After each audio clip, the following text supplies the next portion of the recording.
I thought a story about the pros and cons of windmills, wind power, would be pretty harmless.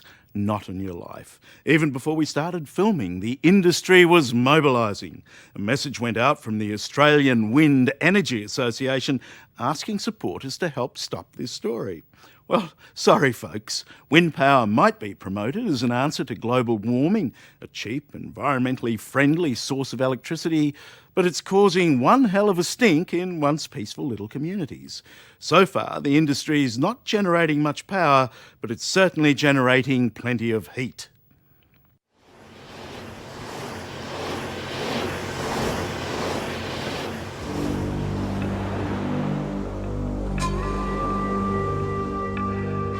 Around the world, in some of the most beautiful places, they're appearing.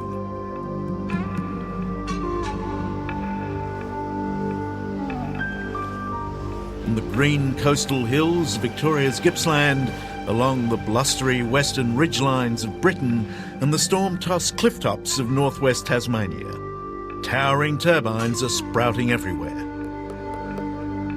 And, according to many environmentalists, they are far from clean and green.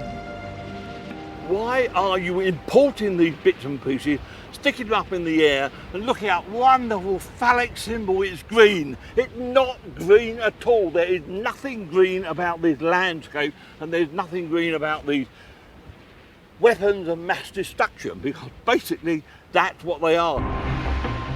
British environmentalist Professor David Bellamy once campaigned to save the Franklin River. Now he's back in Australia, this time tilting at windmills. Look, there is a perceived energy crisis. Here is something perceptible, something concrete. Something perceptible, but something contrary to common sense.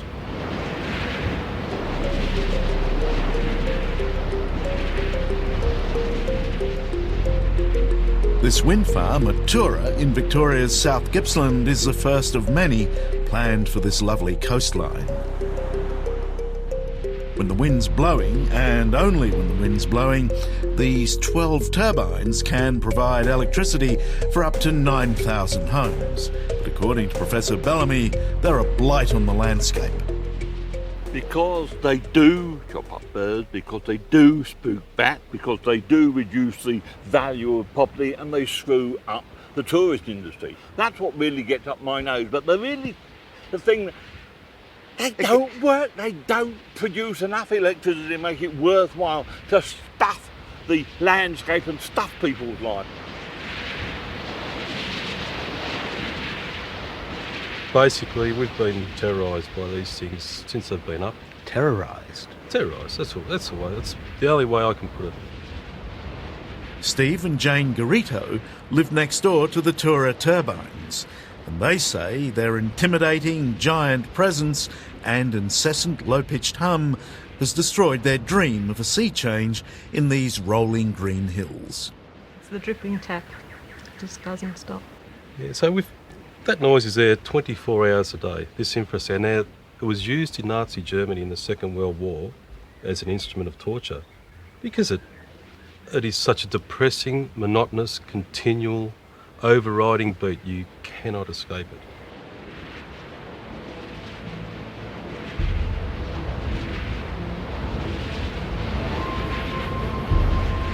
The Garitos' lives are now in limbo. They say they can't sell their cottage because its value has plummeted since the wind farm, but they can't live with it either. Then there's the added stress of a nasty intimidation campaign sparked by their opposition to the turbines. The shed's been threatened to be burnt down. I've received a death threat in the mail. So it has divided the community? Yes, most definitely. Is there a problem? Just how divided this community has become, I was about to find out. Well, you got no right, have you? No right. Put that thing down. No, there's no need to be like that. There is. Down the road from the Garitos, one of their neighbours took exception to our unauthorised look at the wind turbines that have so upset the young couple. Now, you're obviously upset. We'll go. Of course I'm kind of upset. Put that thing down. No, we'll leave. This is a measure of the anger that now pervades the entire South Gippsland. The turbines are being built on farmland by power companies willing to pay substantial rents. but only landholders hosting the turbines get anything out of it, and that's made a lot of their neighbours very angry.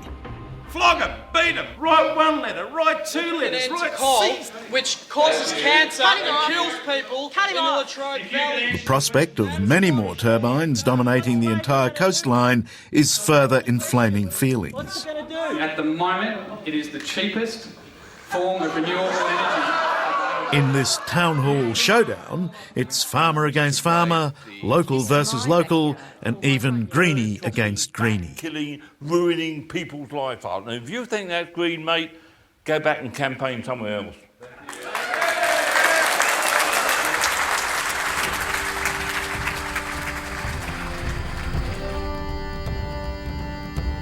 This is exactly the same battle being fought in many countries. A world away in the highlands of central Wales, it's the same argument. They do work, and that's why wind energy is the fastest growing source of energy globally, because they do work. Gordon James is an energy campaigner with the international conservation group Friends of the Earth. I don't agree. I don't accept that figure. Well, you won't accept any of the other side figuring you. Once these two greenies were brothers in arms, but Professor Bellamy's opposition to wind farms has made them implacable foes. So why start with wind in a beautiful place like this, We start- in your national forest? Well, I don't have to. You. I'm Welsh. I'm local. Don't you come here and tell me what I should do with my countryside. I love the Welsh countryside. I love the Welsh culture, and a lot of people who are passionate Welshmen support wind energy. Cefn Crys is the latest and biggest wind farm in Wales, in an area that literally bristles with turbines. Mushrooming through the alpine heathlands and along ancient droving paths, hundreds of steel towers pierce the sky. They're part of a vast network of almost 2,000 windmills across Britain that generates probably not much more than 1% of the nation's power. They're planning about 800 more. They are planning thousands for the spine, the heart of mid-Wales. They're ripping out the heart of mid-Wales. Dr Kay Little is an English settler, while Brynmore Morgan is an 8th-generation Welsh hill farmer. They see themselves as custodians of one of Wales' last wild areas. This is the mountain stronghold of the red kite, riding the same westerly blasts that the wind farmers wish to tame. I think people are just being brainwashed. But the bottom line is there is a tremendous landscape impact of such a development. And I think that the chickens are coming home to roost before long, and people will realise the errors of the way.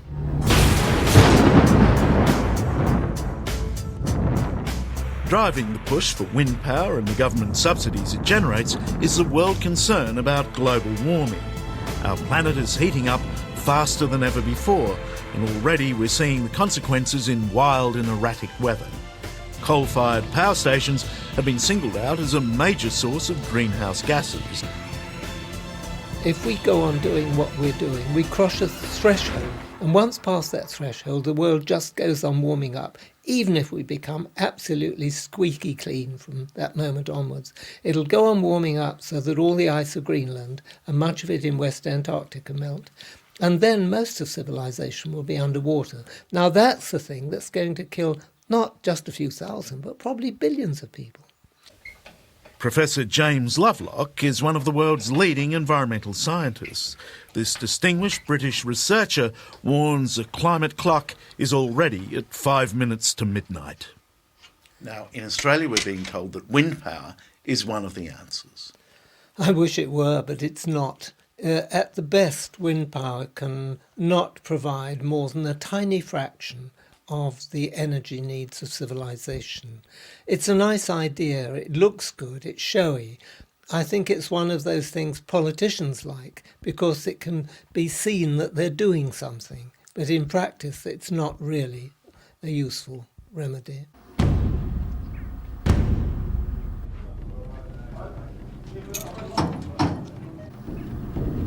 If the answer isn't blowing in the wind, then could it be found here? So let's pop that in. Enter authorization code. It's with some trepidation that I've come to visit Britain's Sizewell nuclear station. Pass through the barrier. For me, its forbidding presence conjures up memories of the horrors of Chernobyl and 3 Mile Island.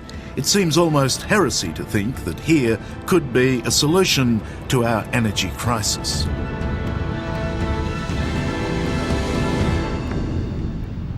Well, considering all the security I've gone through to get here, it looks fairly benign, doesn't it? But in fact, finally, I've got to the top of the pile, the nuclear pile, that is. I am standing on the top of a working nuclear reactor. And it's a very different story, because a growing number of scientists in Britain today are saying that global warming, as a consequence of our profligate use of oil and coal, is in fact a greater and more present danger, and that rather than fearing nuclear power, we should actually be embracing it as a solution. We're a bit like the Victorians were about Dracula and ghosts and things like that. We built up a fear of, almost a superstitious fear of things nuclear that is far beyond reality. It's not particularly dangerous. Excellent wind regime. Back in Australia, nuclear is very much a dirty word. The turbines start on the top of the hill. Here at Bald Hills in Gippsland, Lindsay Marriott is in for quite a windfall if his 8 wind towers are built, as much as $80,000 a year in royalties from the power company. But this might make you a pariah with your neighbours. Charles, I go out in the community regularly and I speak to a lot of people all the time who tell me I'm doing the right thing. But not all his neighbours are happy. Grazier Rob Lilly will overlook the wind farm and he's devastated. It's going to be in my face all day. This is my workplace. This is where I work and my staff work. The only time it's not going to be in our face is when we're in the house. Is this a matter of NIMBY though? Not in my Oh, backyard? of course it's NIMBY. Oh, you admit it? Yeah, I'm a card-carrying member, fully paid up. Don't worry about that. If I don't look after my backyard, who's going to?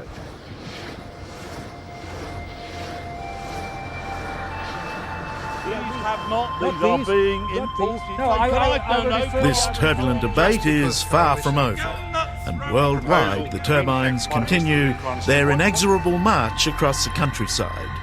Whether it's science or subsidy, environmentalism or NIMBYism, be it Gippsland or Wales, the wind blows strongest in the most beautiful places, and so does the argument.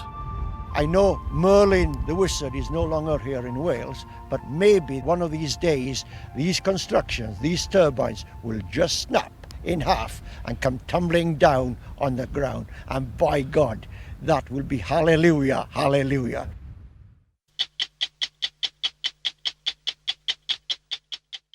Hello, I'm Tara Brown. Thanks for watching 60 Minutes Australia. Subscribe to our channel now for brand new stories and exclusive clips every week. And don't miss out on our extra minutes, segments and full episodes of 60 Minutes on 9now.com.au and the 9Now app.